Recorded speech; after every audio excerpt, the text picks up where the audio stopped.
I have like a couple different ways of doing this, okay? I have 3 ways of doing this, and you can pick which of the 3 you like. Obviously, each of them is going to have go at different speeds, okay? So the first one we'll do, we'll call this one, and there's more videos of this stuff. Like, it doesn't have to be these questions. There's more of these videos on my channel there. So there's what we call foil, which I'd imagine they may have showed you. You ever seen this? I forget what they all stand for, but so it's always foil, and then the F stands for firsts. Okay, is the second one order? Outsides. Outside. Oh, maybe. So you're always going to look like relative to the. Okay, so then that would be this and this, right? Yeah. And then the I is going to be inners. So that's going to be these 2. Yeah. And then the last one's going to be the lasts. So this one and this one. All right. Okay, and then all you're doing is just multiplying them together. So it's just like an organizational thing for you to make sure that you're keeping track of that you've multiplied each of these with each other. So basically is what you're doing, right? So when we do this now, we'll do the rest of this in black. But your firsts are going to be x multiplied by x, right? Your outsides were going to be x times 2, which is going to be 2x. You agree? X times 2, yes. Yeah. Okay. And then the inners are going to be the purple ones, which is these 2. So that's going to be 3x. 3x. And then the outsides are the lasts are going to be obviously the last 2. So the 3 and the 2. It's going to be 6. Okay. And then from here, all you got to do is do the multiplication and then collect like terms. So you can see that the 2 like terms are going to be here in the middle, right? It's going to be 5x. Yeah. And what's x times x? So just x. Yeah, so... X squared? Yeah. Remember we did if it's x... We add the exponents? You ever seen this? So the x2. Yeah, so if you multiply exponents, you just add those? Yeah. So we're going to go x squared, and then you said plus 5x plus 6. Does that make sense? That's exactly what you got here. Already this is just good for me. I like this already. So I'll show you another one. All right. I'll just show you all 3 because you might choose that is it's pretty straightforward, right? Yeah. It might not necessarily be the last one to write the fastest one to write out like that, right? So that'll be your first kind of thing. I'll move this down here so we know what the answers are. Right? And then so your second one is going to be what I kind of call the rainbow method. Okay? And so you can go, it's like this basically. You're going to take the first from this, the one on the left. Yeah. You're going to rainbow it to the other 2. And then you're going to take the second one, and then you're going to rainbow it to the other 2. I've seen this one before. Okay. So then you just follow the loops, right? So the first one is going to be the x times x is going to be x squared. X times 2 is going to be plus 2x. And then now we're on the bottom, 3 and x plus 3x. And then the 3 and 2 is going to be plus 6. And then you can probably just rewrite that afterwards to what we had before, the 5x. Okay. That's even faster. It is faster. That's way faster. Now, you will probably run into some more difficult ones as you go along. And that's where this method's going to come into. So we call this the table method, okay? And the table method can be used for factoring as well. So the other thing that we're going to do today. But remember, I guess maybe I should have led off with this. Do you remember, I want you to keep in mind what it is we're doing, right? We're taking factored form. Okay, so these are your factors, right? Which we use to graph. You remember? Remember, the x-intercepts would have been -3 and -2 on this one. Yeah. Right?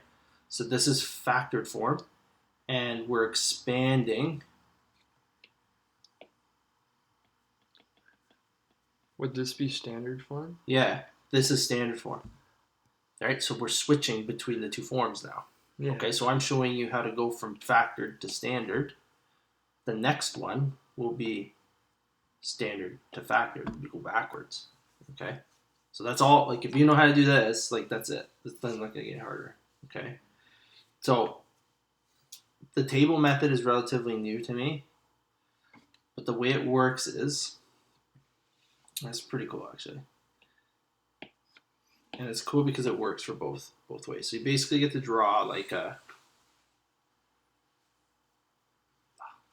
Sometimes that works. So you get to draw this table, right? And your job is you take each of these pieces and you write them on here. And then what you do is you like fill in the boxes with multiplication. It's all doing the exact same thing. It's just different, like visually different. Okay. Yeah. So what you're going to do here is you're going to try and fill in this box, but you're going to do it with x times x. Does that make sense? Yeah. No. So it's x squared. And then x times 2 is going to be 2x. 3 times x is 3x. And 3 times 2 is 6. You just go from left to right, so you go. Yeah, you just collect these two here. Nice. Right. Now, at any point, are you allowed to rearrange that? Yeah, you can do whatever you want. Like, you mean you want to put like 6 plus 5x plus x squared? Yeah, so you can rearrange that. Yeah, it doesn't matter. Anytime you have an addition, it doesn't matter, right? Because remember what we're going to do. The only thing you couldn't do is if there was like, you couldn't swing it over or something and do something weird, right? Yeah. Like, you could, but then you'd have to change the sign. But remember what this is. We're just going to input things, right, for x, and we're going to get outputs. So it doesn't matter. Yeah, it doesn't matter what we're doing. Okay, does that make sense? Yeah. Okay, so you should be able to. Let's take a look at the bottom one now. Okay, so you go ahead and you can pick one of your three methods. I'll leave them up there so you can pick.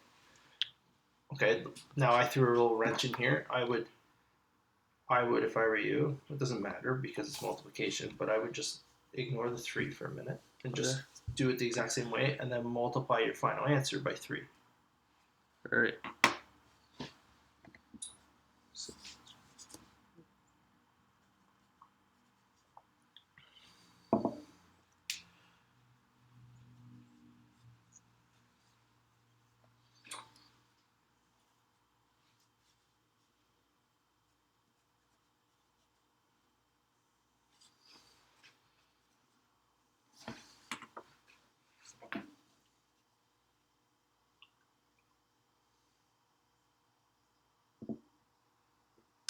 I'm having a problem with that to get. So that would be. Yeah, good. Okay, that is it. But don't forget that you've got this 3 out front. So basically, what you're gonna have, you can write this: 3 times your x squared minus 2x minus 3. So I'll just write that too. Yeah, you can put a bracket around, Right, technically you could have carried the 3 down the whole way, right? Yeah. So like you would have had 3 times the x squared plus an x minus 3x minus 3, right? And you just keep carrying that. You just keep doing the work inside the brackets until you arrive here. And then the next step would be multiplying it. Yeah. It's got to go, so you're basically like... It's the same thing, like the rainbow effect. It's the rainbow thing, so you're just going to distribute it to all 3 of the things that are in there. So it would be 3x squared.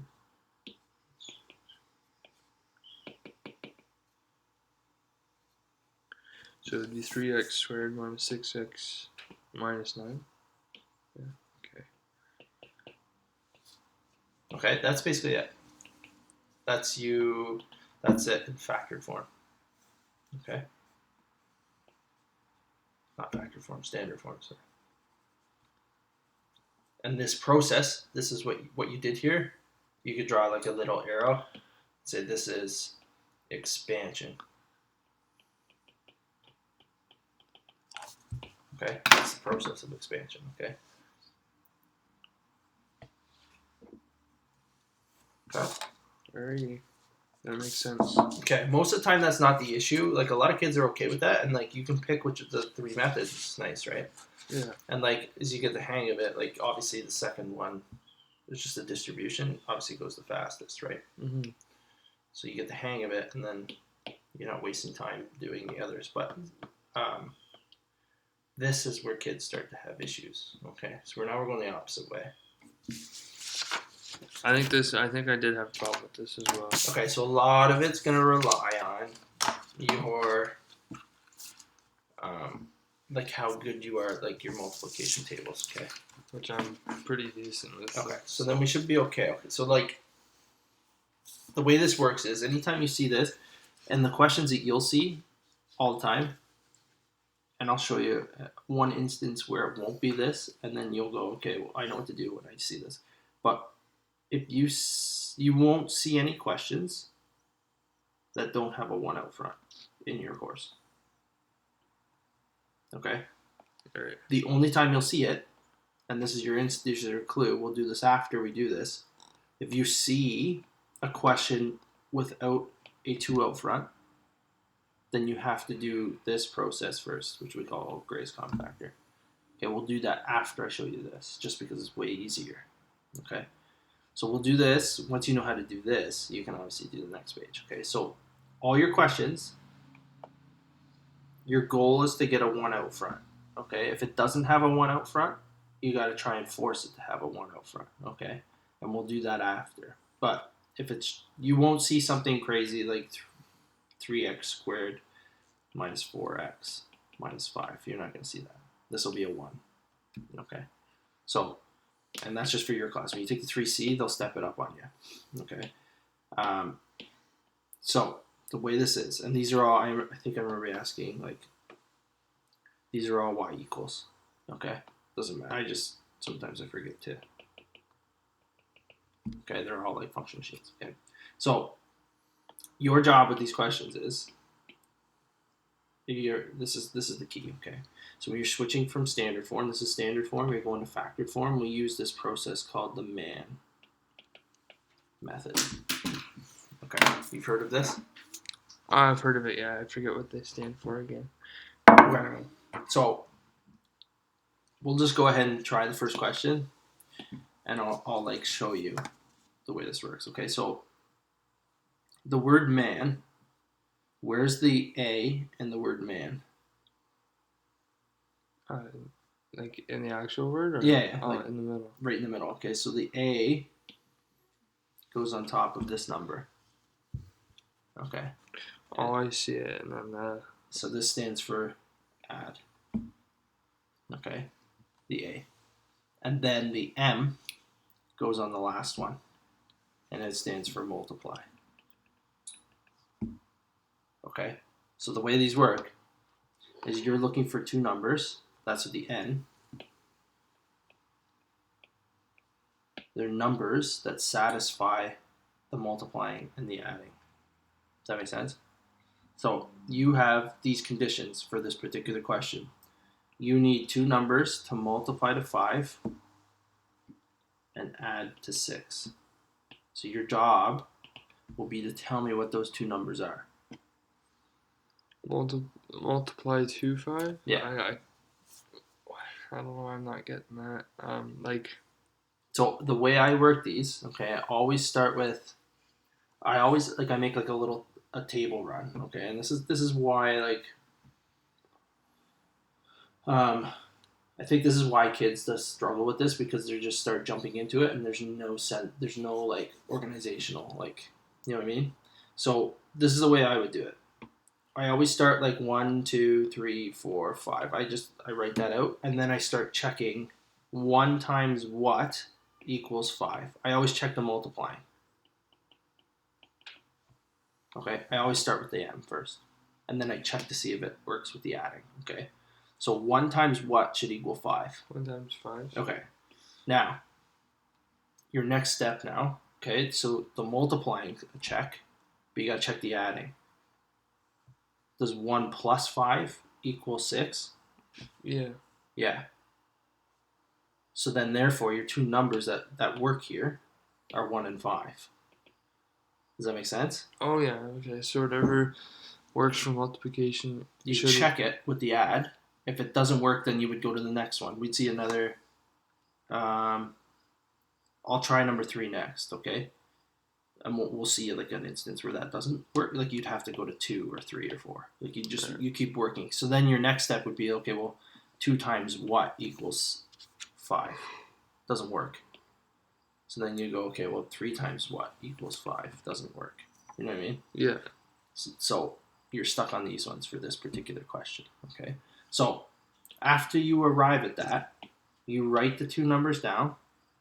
So it's 1 and 5. And then you take the signs that are on them. So they're both positive. Do you agree? Yes. So then you just throw the variable in front of them.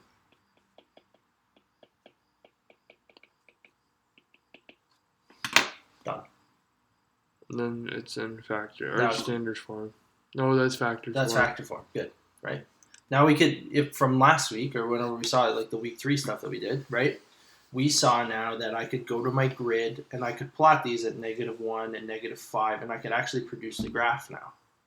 And I can find the vertex, I can find the y-intercept, A bunch of stuff. find the axis of symmetry. That's the ultimate goal. I'm going to give you a question like this, and I want you to produce the graph. Then we're going to factor it, and then we're going to produce a graph. Because the more useful form was the factor. That's why we're switching. So that we can actually produce a graph. And what it's still not still, but I'm confused about now is how you know whether it goes up or down. Oh, sorry. That was the plus or minus there. You remember? So if it's got a plus, it'll go up. Up. It opens up. Okay. Yeah. This is just I just drew that like willy nilly, right? We looked at some of that last week. I thought we did. That's why Yeah. I thought I'd ask before. Yeah. Get into it. Okay, so we'll do one of those questions later. I think I maybe left them all positive up. I didn't think about that. Okay, does that make sense? Yeah. So they do get more challenging, and they get more challenging, and like the process is the exact same. So like I would say, here's your first step. I would say your first step will be to identify the M and the A. Your second step will be to start writing, like listing all this stuff out. And your third step is to find the numbers that work. Does that make sense? Yeah. And that's these guys. That's the N. This is 3. And then I guess your fourth step would be just to write out the equation with the signs in them. That make sense? Okay. So let's take a jump down to 3. We'll go back to 2 because I think 2 is a little bit more difficult than 3. Okay.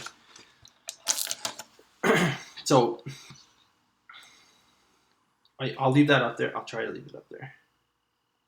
I'll zoom out a little bit so you can see. Okay. So let's identify. Let's do our first step here. Let's identify. Where's the A and the M? And you don't even need to write it on top. You can just write M and A. Identify what they are. So they multiply to what? The A would be 11. Yeah. Okay. So they add to 11, and what do they have to multiply to? 18. Okay. So we'll do the multiplying first. Good. So let's create our table. You can just write 1, 2, 3. We'll start with those 3 and see what happens. Okay. So 1 times 18. Yeah. 1 times 18. That's equal to 18. So that's good. 2 times 9. Okay. And So you can do it this way. If I were you, I would check. Obviously, 1 and 18 is not going to add to 11. There's no way for it to work, right? So that's where we're like, okay, next one. So 2 times 9. yeah, That's equal to 18, right? and it's also equals to 11. And so does if you do 3 times 8 or 6. Sorry, no. Why was I thinking that was 8? Yeah, so 2 times. Because you're trying to make it add. Yeah. You know what I mean? That's why I think a lot of kids start with the adding, and then they chase their tail. They're trying to, because they can't find what the multiple is. That's why I start with the multiplying, and then check the adding after. So you were like 3 plus 8 is 11. So you're trying to check the adding, Yeah. but that's not going to equal Because I thought it was. 18. I was trying to make it equal 18, Yeah. but it wasn't working. Yeah. So always check the multiplying. Okay. So it's 3 times 6 is equal to 18, but that's equal to 9, not 11. Okay. So that would be like a different question. I could rewrite this question to be y equals x squared plus 9x plus 18. Then this one would work. You know what I mean? Yeah. Because 3 plus 6 is 9, but it's also we're multiplying to 18.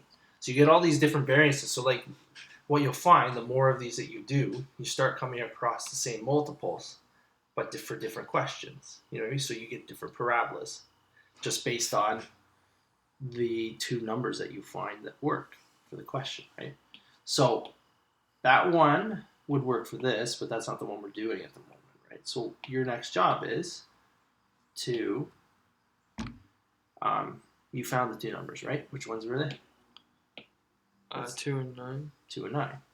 So your numbers are 2 and 9. They're both positive, right? Yeah. So now you just get to go, okay, well, y is equal to x plus 2. Does that make sense? It's not bad. Like, It's not terrible, no. No, you just, the more of these, and then a huge hindrance is this. Kids being able to do like the multiplication table and like mixing multiplication and adding in the same question. I'll just do the multiplication first because I'll know whatever that is. Yeah. And then just check them. Now, so here comes the next one. So that would be like, okay, so I'm like picking up the level of intensity here, right? You can see how easy this one was.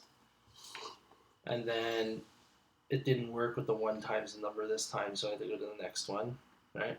Yeah. I want you to keep doing the exact same thing, except this time I've got negatives mixed in. All right. Okay, so a little bit more like, if I were you, just check them all. Don't worry about the negatives until you check the adding. You can start throwing the negatives in after, but still just treat this like a plus plus. Okay. Check the multiplying, and then add the negatives in afterward. I'll show you what that means. So why don't you take a step,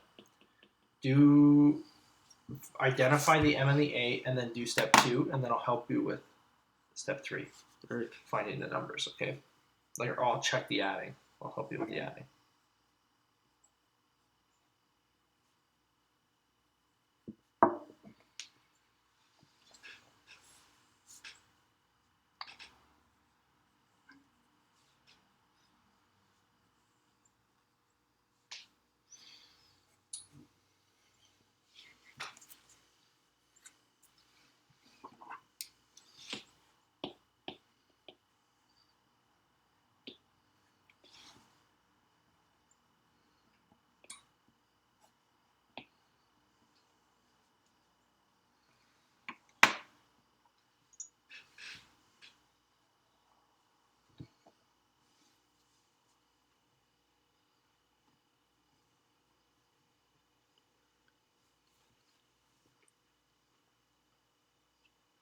I feel like I want to change something to a negative, but I don't know why. Okay, good. No, that's totally fine.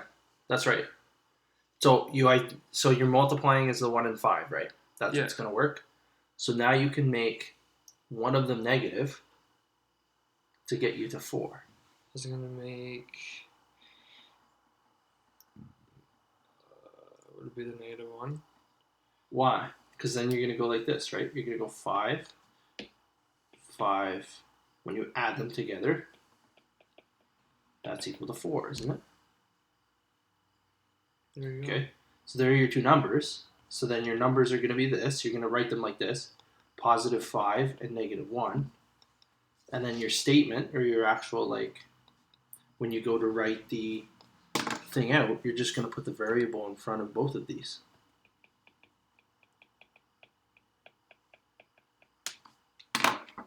Done.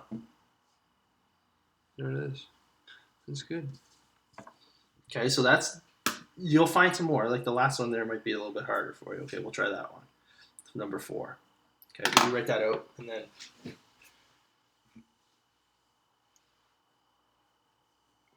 that's good that you've got it organized in a better way than I showed you, right? Like you check all the multiplying and then check the adding. And if it doesn't work, then you just draw a line through it and you go to number 2. And then you check 2 times what gives me the number. If it doesn't multiply, you get to skip it again. You know what I mean? You just do it until you find it, very much. You do it till you get both columns working. I like the way that you did that there. I've never. Sometimes like it's a little bit blurry in my head how to explain it. It's clear in my head, but I don't always have the best way of visually making it apparent to everybody else. You know what I mean? Yeah. So I like how you did that there. Thank you. Okay, so try number 4 now, and I want you to do the exact same thing. Okay. All these Y's are here, but Yeah. I forgot to put those in. But your teacher might not ever put them in, right? So just don't get thrown off by that. It's a quadratic regardless. It's always just that's equal to something, right? Yeah. You're going to input stuff and get outputs, whether or not they write it there. I'm just gonna put M. I'm not gonna worry about writing all that up.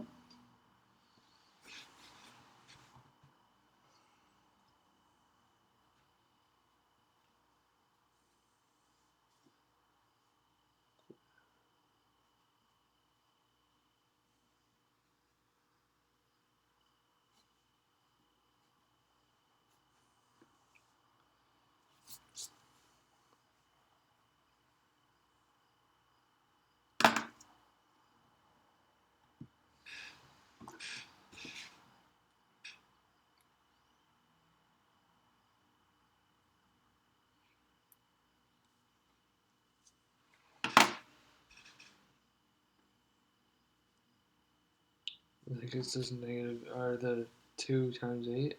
Yeah, what are you going to do to it? Make the 2 a negative. Or okay, do it. See, okay, make the 2 work. negative. Make the 2 negative and then check it. Because if we do -2, can I do it like that? -2 plus 8. What are you going to get though if you add 8? Oh, if you add 8, so you need to go 2 minus 8. Okay, no, check that one. Not even that. That'll be 6. Hold on. So I like to think I've done a pretty good job with making the sheet because I've given you an example of basically all 4 scenarios that you could possibly have. Okay. Yeah. So with this one, I wouldn't go any further. You're on the right track. Okay. Stay with the 2 and 8. But who said you have to make one negative? Make them both negative. Yeah. So if we go -2, but if you add them together, does that not make? Oh no, it doesn't. No. So you do -2 minus 8 equals -10. Is that right? There we go. Okay. Can you see how it'd be a bit tricky, right? Yeah, it can be. But no one said we couldn't make them both negative to make it work. You just got to work with them. That's why I'm saying check the multiplying first. And then obviously, I can make some combination. Like when I see the number 10 and I've identified that 2 times 8 works, I'm just going to play with those 2 until I can get 10. Yeah. Right? And I'm going to check both of them negative. I'm going to check one negative and then the other. If it doesn't work, then it doesn't work. Then you got to go to the next one. Yeah. Right? But you're going to run yourself through all 4 of these scenarios. You know what I mean? All right, sweet.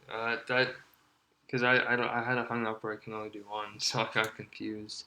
But that works. So then we'll carry that out. So you got to rewrite it now. Yeah. Right? Okay, so y equals x squared. Oh, that's not right at all. Oh. we got rid of the x squared. Yeah, I was wondering why I was putting that.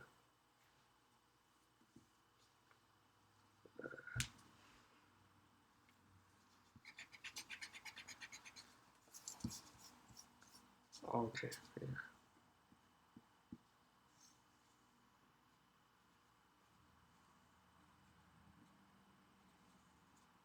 Good. Now put your y out front. So y equals, and then you're done. So that's it. That's honestly that's probably one of the hardest things you'll do in the course. Is converting it to factored form. That and substitution, I'd probably say are the 2 hardest things you do. Now I can show you if you want. So remember I showed you the table and I said The table, I guess the table is like kind of, it's an organized. I'll show you the table after I show you this, okay? All right. Sometimes when we do the table, typically we do this stuff first, and then I'll show you the table after. Because you need this in order to do the table. Okay, so this is actually like way easier than this stuff. This is pretty straightforward, like not a lot. Okay, so your goal here is to get is identify the greatest common factor. Okay, and then I gave you this sheet, so this is under, yeah. So this, if you want to watch, like, we'll do like one or two of these, but if you want to watch, you have your phone, right? Yeah. So if you scan that, where do I scan it? The QR. So just open up your camera. I don't know if you've ever done this before. You just hold it. Just hold it over it, and it should prompt you to open it. Did it do it or no? Interesting. Oh, there it is. Yeah, so just click open in YouTube. That takes you to like the playlist, and then you can go to this lesson. So if you want to watch this whole thing from top to bottom, it's right there under lesson 2. So yeah, I don't have any internet, so okay, true. Okay, that's how I do all my lessons now. I put that there, and then you can kind of go and like find it. That's kind of cool. How do you put that on the worksheet? Like, how do you know? You have to make it, and then you like input it as an image in like Word. So I started doing that. It's kind of fun. That is cool. Nice. Okay, so that's there. If you want to watch this whole thing, we'll do a few, and then if you want to work through the rest of the sheet, they're all there. Like I did this whole lesson. There's like a 40-minute lesson there. Okay. So identifying the greatest common factor, you're gonna look at like. You have to look at the thing as a whole package. And then you're going to go, okay, well, what's common between both of those? And basically by the word common, I mean, what can I divide by?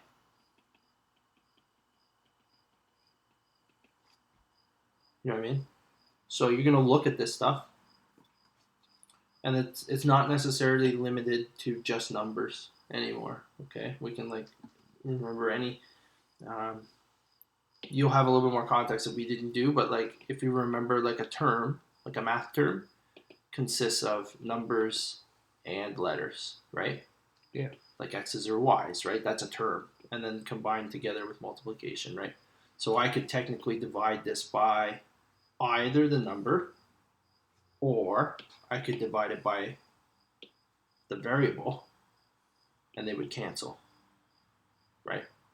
So you can do either of them. That's what like a math term is, right? And so understanding that now, if you look at the first one, what could I divide both of these by? Each of those terms by, to simplify it. It's basically what you're doing. 2. Okay, so that's your greatest common factor in this question, right? So your GCF is 2. And this is over, like, I'm overdoing this. I'm spelling it all out on purpose. You don't have to do this every time, okay? Once you get the hang of it. I'm just, like, showing you what's what. So you take the 2, and then your job is to, like, write what's left after you've taken the 2 out. Okay, so I'm going to divide. I'm going to move this down here. I'm going to divide 2x by 2, and I'm going to divide 4 by 2. Those 2's cancel out. Yeah, and what's left is just x plus 4. Okay. No, x plus 1, sorry. Is it 1? 4 I saw 4 x plus 2. Good. And then to check, how would you know you're right? If you expand this, you should get the original back, right? 2x and then plus 4. Yeah. Yeah. So then you know you're good, right? Let's do C. Okay. Right.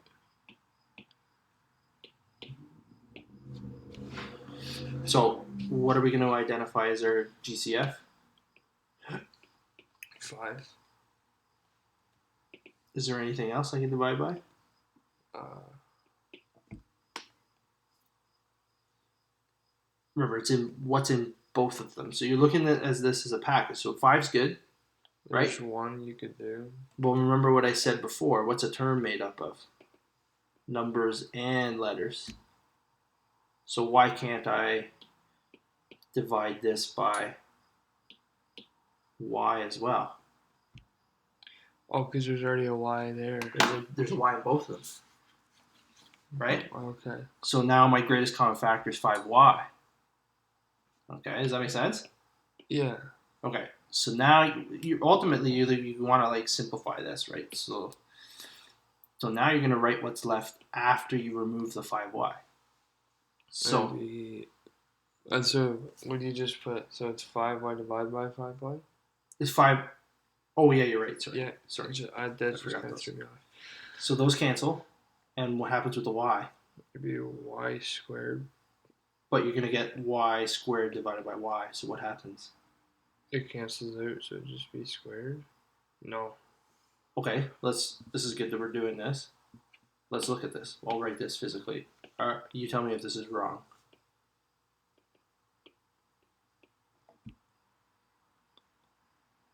Wow, that is right, because it's...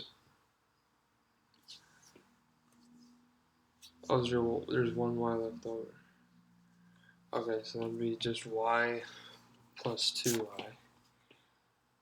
Okay, careful again. Y plus. What happens with the y's?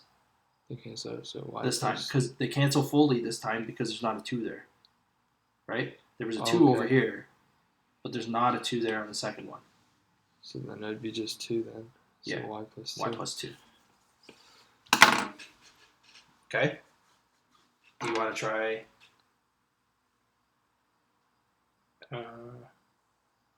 We can practice more now.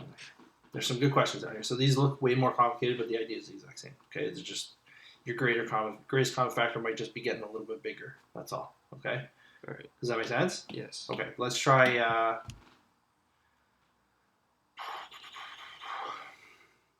Let's try 2. You can try 2, and then we'll step it up a little bit. Okay. Just anyone from 2, or just? Oh, sorry. Number B. Sorry, oh. I was counting numbers. So just look at it, and then remember numbers and letters. Okay.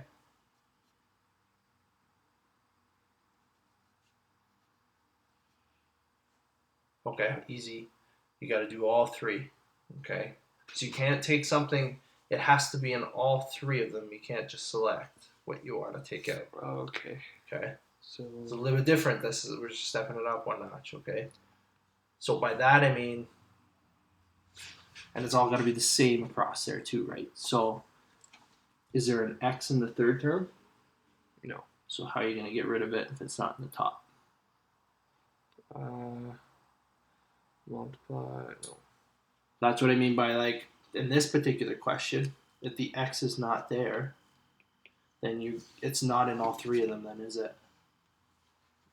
I don't think you can use it, can you? You can't use it if it's not in all 3, okay? So you can't have the x in that one. The 2's good, right? Just carry the 2 through the whole. Yeah, because I can divide all of these by 2, no problem, right? But if I try to divide 6 by 2x, it just breaks down. You know what I mean? Yeah.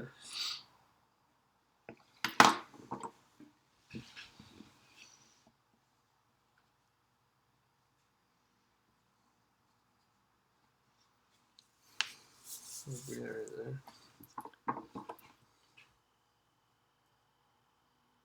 Okay, cool. Yeah, I see what you did. Okay, just yeah. So the way I do this is I always take whatever my greatest common factor is. In this case, it's 2, so I don't see the 2 there. You can't just get rid of it, because then it's like the equation's changed then. Okay, so once you identify what this is, the 2, you write it out front. And then the inside is what's left after you've taken it out.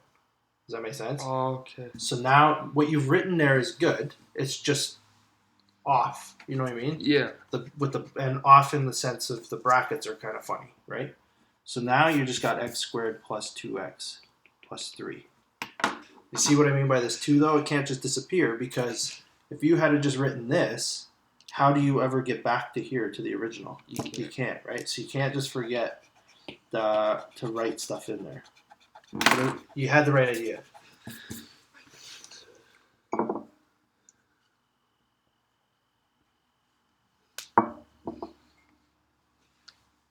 That's 2x. That's better. Okay. Now, you try C. See what happens on C, okay? And the same idea, okay? Just find what is common about all three. Remember, there's numbers and there's letters, right? So just visually start with the number and then check for letters after. Do it in 2 steps and see what you can divide by.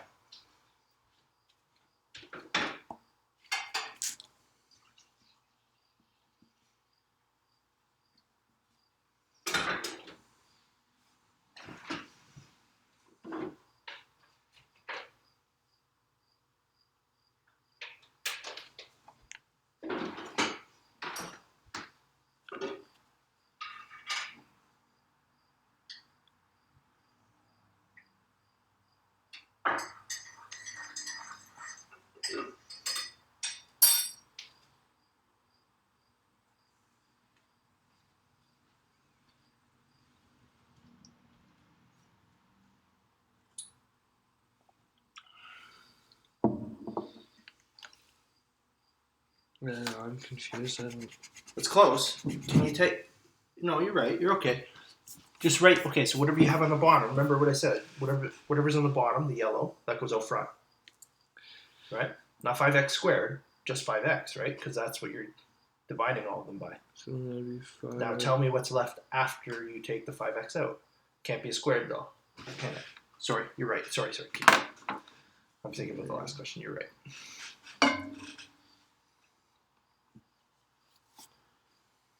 So those x's cancel out. Yes. But are we missing one term? Why do I see? I see 3 in the original, but I only see 2 left in the bracket on the inside. We're missing this one. Okay. Which would be... So I like the x, the 5x. That's good. So that's right.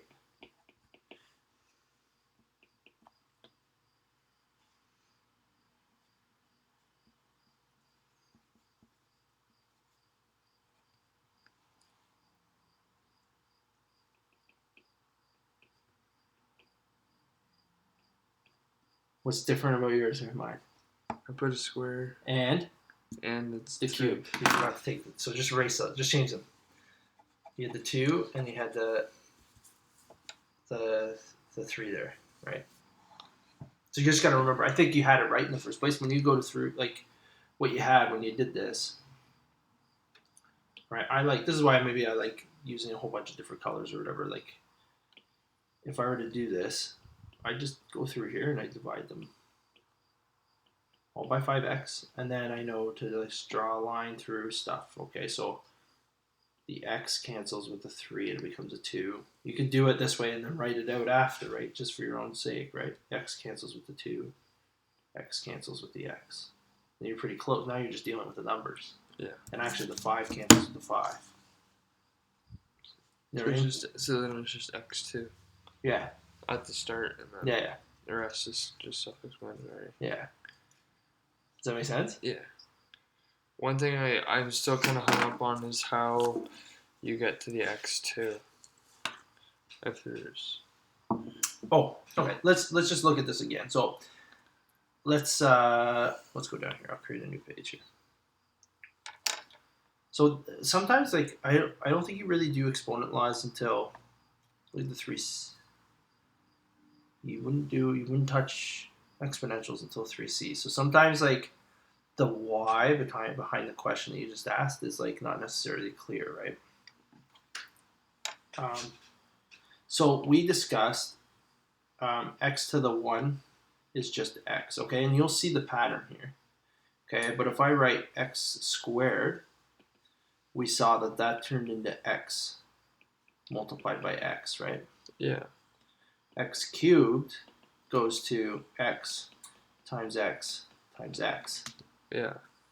Okay, and then so forth, so on, so it just keeps going. It goes on and on and on, right? The Yeah. power, whatever number you see here, tells you how many of them there are. Okay, so for the purpose of the question that you just asked, we're dividing, let's say, an x cubed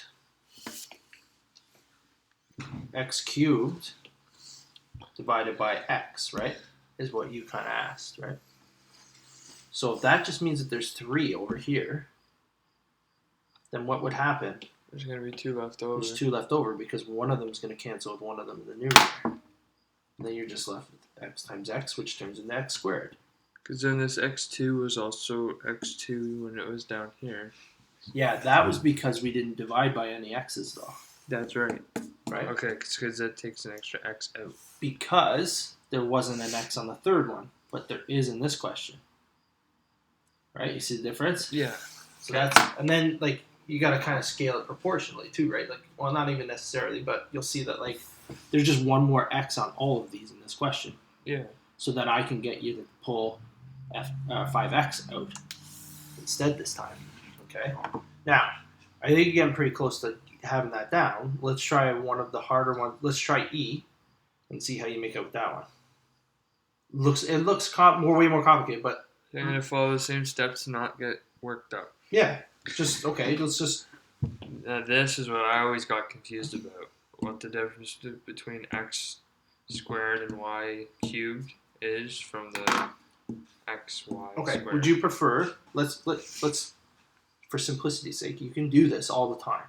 Okay, just to ease yourself. Okay. I'm gonna write this down here. So there's nothing wrong with doing this. It just takes more time, and maybe for the first couple times you do it, this is what you got to do. So I'm just gonna rewrite this. Okay, so 3x times x.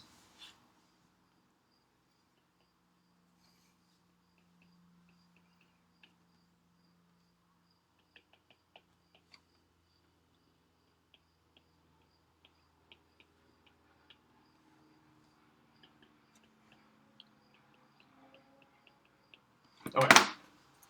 So this, what I just wrote down there, is that question. Okay, your job is to, like, find the greatest common factor. So what can you divide all of these by? Basically, what is in all 3 of these? X and y. X and y. Let's start there. There's an x and y we can do in all of them. Now tell me, what about the number?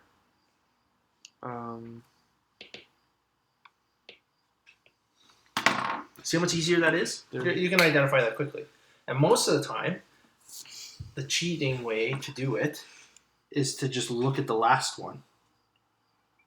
Because that's what, like, whatever the least number there is, that's got to be what your greatest common factor is, right? So when I look at this, I'm like, okay, I see x squared y cubed x y squared, but I see this one here is an x y. That's going to be the lowest. That's your lowest, your, like, minimum that you can take out. You know what I mean? So then you're like, okay, well, I know I'm going to divide by x, y because that's the smallest thing. Yeah. You know what I mean? So let's go back down here because it seems to me you got it right away. So now just tell me, those are the variables. Now let's just look at the numbers. You know what I mean? What's common amongst all 3 of those? They all have a multiple of 3. Good. So it could be -3, it could be 3. It's not really... let's do it. Make it -3, just because that's the leading one. Does that make sense? Because okay. Yeah. Now we can do this in pieces. We'll grab a different color here. Should write this down.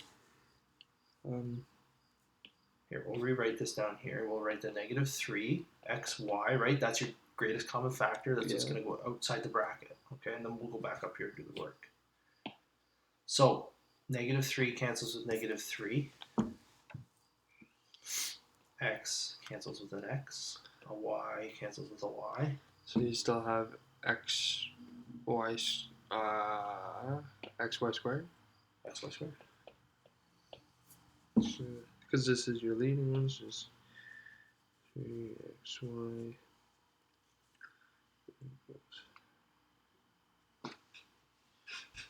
Okay, let's do the next one. Now, so they're a little bit tricky, but not really, right? 15 divided by 3 with a negative on it is the way you're going to read that. Because the negative's going to dominate, right? So it's going to be -5. Yes, sorry, I made a mistake on the bracket here. -5. And then what are we going to write left? So we can start coloring out stuff too, right? X goes with an X. A Y goes with a Y. So what's left? Y. Yeah, so it's -5y is your second term. And the last one cancels all of it out, so then it would be Good. A negative divided by a negative is still a negative. So these are going to cancel. This is so if you have -1 and -1, that's like an X and a Y. You can cancel them.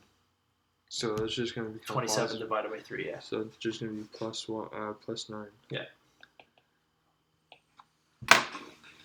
That's it. All right.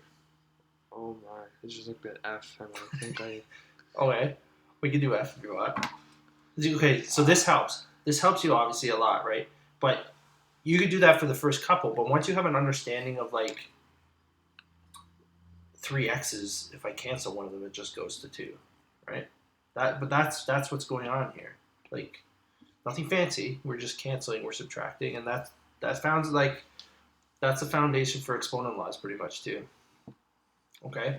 Now, all you're going to do here, you're going to do the exact same thing. Okay? You're going to look at this and you're going to go... What does every single one of them have? Exactly. What is it? W plus 1. Okay. So divide them all by W plus 1. Should I put that in brackets? Nope. No, you're just going to right up front. Now, your greatest common factor is what? My greatest one? No. What did you write down? This is your greatest common factor on the bottom. The thing that's in all of them. Greatest common. Right? So what's in all 3 of them is what goes out front. Now you tell me what's left after I remove it. How do we remove things? We cancel them. So then that cancels pretty much everything here. Yes. So just cancel all that. So it would be 4x. So this is what's going inside your brackets now. Yeah. Plus 5y minus 3. Done. That one's way easier than I thought. It just looked like brain numbing almost. And then there's this one. Let's see if I can do this one. I'm feeling pretty good. Hopefully.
Did you get it? That's what I got, yeah. There you go. Perfect. Okay. Sweet. This is a grade 11 sheet too, by the way. Is right? it? So it's not, yeah. So your greatest, like if you look at your practice exam, you won't see any of like that W plus 1 question. That's like insane for you guys. I don't even know if we have it on here. I find when I get to tests, my brain just shuts off. Like my dad said he is the same way, but like testing for me can be pretty tricky. It can't be like I was always kind of the same way as well, but then I just found like that like all these different like let's take a look at this sheet here for instance, right? There's 4 questions there, right? And like I showed you like I would have maybe sometimes on a test like I maybe would have known how to do this one for sure. Absolutely no issues, right? Because they're both positive, the two numbers that I'm trying to find. Yeah. So And like, okay, fine, that's easy. Like I have the understanding. You kind of get this false sense of like, I'm good, right? Yeah.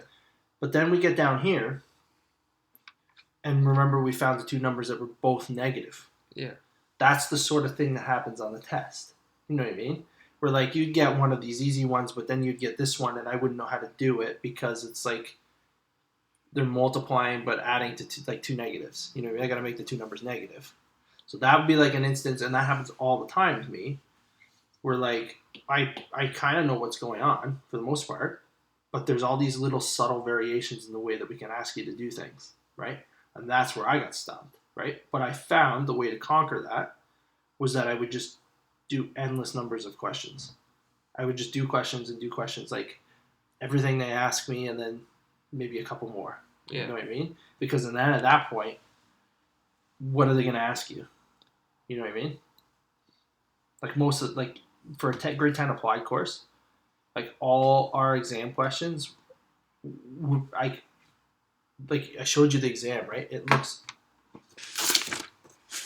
like we're pretty lazy. Like teachers are pretty lazy in general. I would say not lazy, but like when you have to write 3 exams and an exam review, you know what I mean? And then you got to mark it.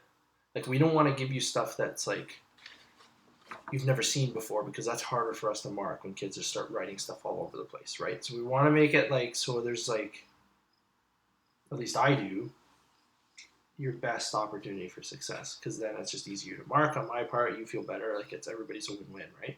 So like our practice exam, we might have spent a bunch of time. We probably spent more time writing our practice exam than our actual exam, right? Because it looks virtually identical to the practice exam. Yeah. You know what I mean? Most teachers, I would say, are probably the same way because they got to write 3 exams, then they've got to mark these 3 exams. You know what I'm saying? So they don't want to do more, like, we don't want to do more work than we need to, right? So I guess the theme there is, like, the more of them that you do, and, like, obviously, like, you're going to catch all the little subtle variations, but then also doing, like, stuff like this, or whatever your teacher gives you to prepare, chances are you're going to be like laughing because there's like it's not uncommon for me to pull like a textbook question like that I've given as homework and put on a test. I've seen that before. You know what I mean? So like if I've done all the questions and then some, the questions have to come from somewhere. You know what I mean? I'm not sitting here making up stuff. Yeah. I can, but it's just way too time consuming, right? I'd rather just go and just start pulling stuff from all over the place. That's like kind of it's a little bit more of a robust method. But I found that kind of worked for me anyway, because I would blank on test 2, right? Yeah. Around, and not even necessarily blank. It's like, I just haven't seen this little trick in a question before, right? Same thing with the W+1. I've never seen that before. That's what I mean, right? So you might get like 0 out of 2 marks, and then everybody's like, oh, you don't know what you're doing, right? But it's the exact same thing. You can see it's the exact same thing as all the other questions on the page. There's just a little subtle variation. You know what I mean? Because the one thing I have a big issue with, I find, is keeping the same form or like same way I do things on each question and like apply it to each question. But for some questions, I find it's harder to apply it. Yeah, I don't know if I included. I didn't. There's like, I think sometimes like you see a style question, you should have a process in your head, right? And so I think we had like a big sheet that we did for our kids that like was broken into units, and then you could fill it in. And it was like for every style of question, like you would write the process first. So for instance, like what we did today, man, like you'd write down the man method and maybe an example, right? And then you just follow that process, and then it's all on one piece of paper, front back. You know what I mean? Just smart. Then it's all there. But you can do that. You can kind of like most teachers in like the applied stream, I think would like break it down for you in a way that like here's what you need to know, and then you just go and do that. Like You're not responsible. I don't think you're necessarily responsible for self-identifying exactly each topic. I think most teachers are pretty good at like here's what you need to know, and then you just write down your own processes. You know what I mean? You go find it in your notes and then write it out. Yeah. You know. Okay. The only other thing I have for you, there's like let's. This is like a quiz thing, so you can skip over that. What time is it? Let's try and just crack through. Or do you want me to put all the ratios? Oh, you just throw it on the table. We'll clean up Sure. later. Yeah, Okay. we'll get it. Feel bad. My dad always used to give me crap for that. I don't care. Okay. I'll do it after. Let's jump down. So you can have that as like extra. So that's, you look at those. Those are all the same. Exactly what we just did today. Yeah. Okay. There's some expansion. There's some factoring, and then there's some common factoring. Okay. So this is the goal. If you can do this, I'm set. you're set. Okay. And then so the only thing let's do the first one. Okay. And then and this is a combination between what we did last week and then this week. Okay. So what I want you to do, obviously this is not, like, the only thing, if you remember, the only thing I can read from this is the y-intercept. Do you remember where that is or how to find that? You remember then negative 12. Yeah. That's the only thing you can read from that form, right? So you can go find that and then plot it. So I know it's going through that point. Okay. So Aside from that, that is, what are you gonna draw a parabola that looks like this? Are you gonna draw one that looks kind of like this? Like, you know what I mean? You can't do anything. Yeah. It's useless outside of that. So we gotta put it in the factored form. Yes. Under x's. Yes. Yeah. That's the whole point of what I showed you today. Okay. So this is where I also get confused because this doesn't have an x, but this also doesn't have a number in front of it other than 1. But if you do 1, then it's just going to be. Oh, okay. Yeah. So if you look at the second question, that's where we're going to use what I just showed you. Okay. We're going back 2 pages. Okay. We're going to do the man method on this. Oh, okay. Okay. So then the bottom one here, you can't use man until it is a 1 out front. Because okay, I see what you mean now. Because that's got a 1 out front, and that's Yes. how you can use that. You can use man. Now, why don't you change the bottom while we're having that conversation? Make a 1 out front. How do you do that? Divided by 3. Yes. So we divide all these by 3. Yes. Then rewrite it. Because these all go into 3, so that'd be y equals x2 minus 9 plus 6. No, that's 8. That's an 8. Okay, don't forget the x in the middle too. Yes. Well, Okay. that's so sloppy. I know what it means. So we go multiplication. So it's a negative 12, so we gotta, or should we just treat that as a positive? Always treat it as a positive, then check the signs after. Okay, check the signs in your adding. All right. So we got 1, 2, 3, 4, 5.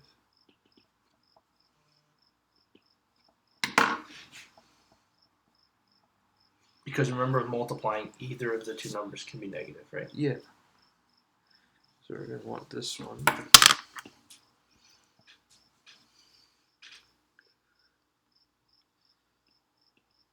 Because we could change the negative 2 plus 6 equals plus 4. So that's what. Okay, now rewrite your equation. So now we got, so what our x's are negative 2 and 6. Is that Okay, write the equation first, and then okay. like rewrite it like how we did it earlier, and then you can do everything we talked about last week.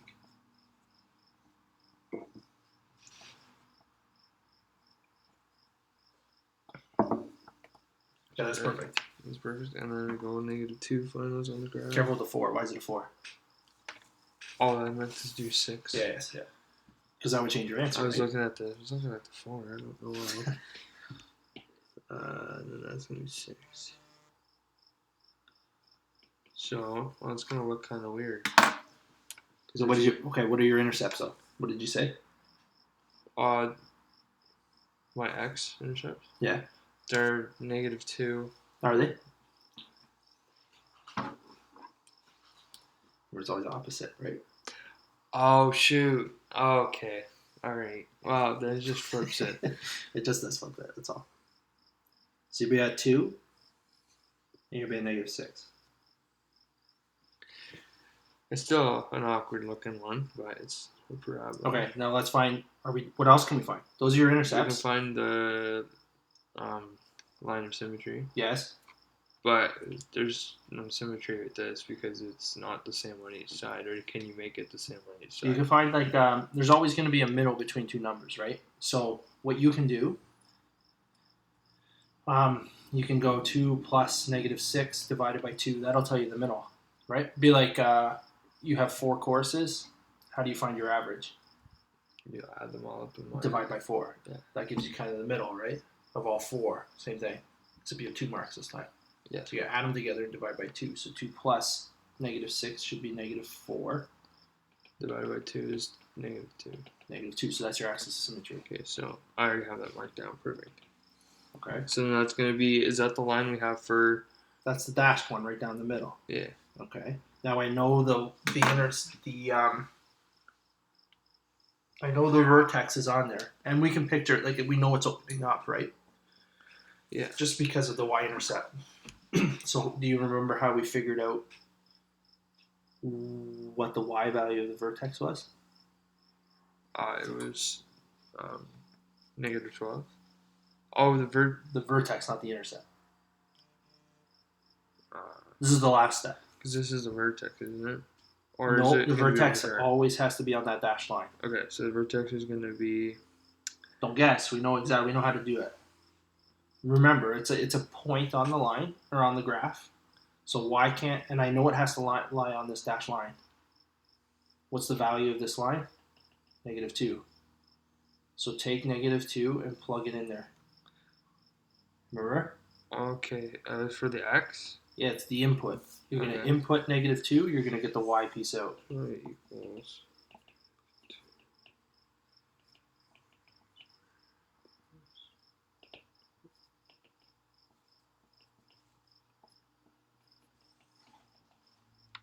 What am I doing?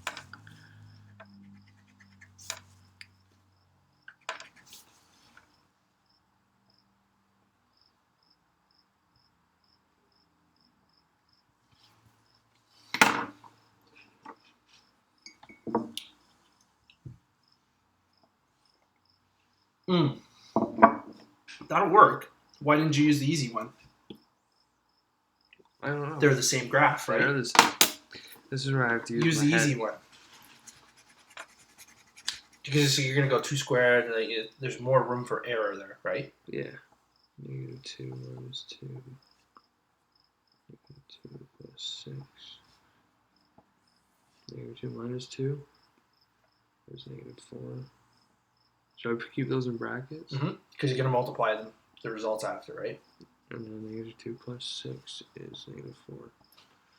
And y equals 16. So that's what that would have been anyways. No, yes it would have. No, it wouldn't have. Did I get that right? It's 16 on that dashed line. All the way down, -16, sorry. Which Should is be down -16. here. Yeah, below the grid. Yeah. And then that's just parabola. There you go. Perfect. So your goal is to be able to do that on your own with like I'd say you're probably about 75% of the way there, right? Where would just be on me prompting you, and you'd be shocked to see how many kids in the academic can't do that either, to come up with that, or not even understand what they're doing. I think you almost have a better understanding than some of the kids I've seen in the academic class as to why we're switching from standard to factored, right? Which is good. Because it's about the understanding, and then because it's a lot harder to get the understanding than it is to actually follow the mechanics and just follow a step process. So if right? once I get the understanding, I know why it does it, so Yeah. that makes more sense. And if I have to mess it around a little bit, I know why I'm doing it and I know how to do it. So you pulled on that from last week, which is great, right? And actually it was 2 weeks ago now, Yeah. right? So it's up there. You have the understanding and the why we're doing it. So the more of it you do, that's you taking yourself to a whole another level, right? Because you have the understanding of why. I'll go home tonight if I have time. I'm going to the gym after this, so I'm going to go probably tomorrow night. I'm going to do this one at some point before I come back. Okay, and then the only difference between that is, don't forget the 3. You can't remember we said we can't get rid of the 3. So come on.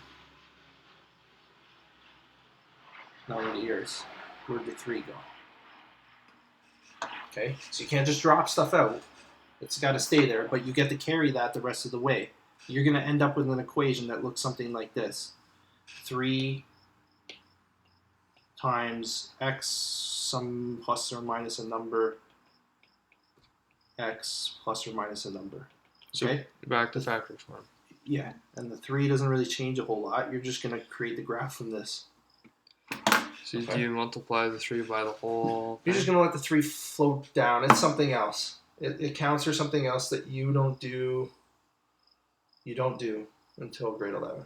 Okay. So this is like I'm pulling, like, we're just going to pull you along. It's like you're way ahead of the 2P curriculum. You know what I mean? You're starting to get closer to the 3C curriculum at this point. With the introduction of the 3, the W+1 questions, things like that. And That's 3C is the college level. The college level.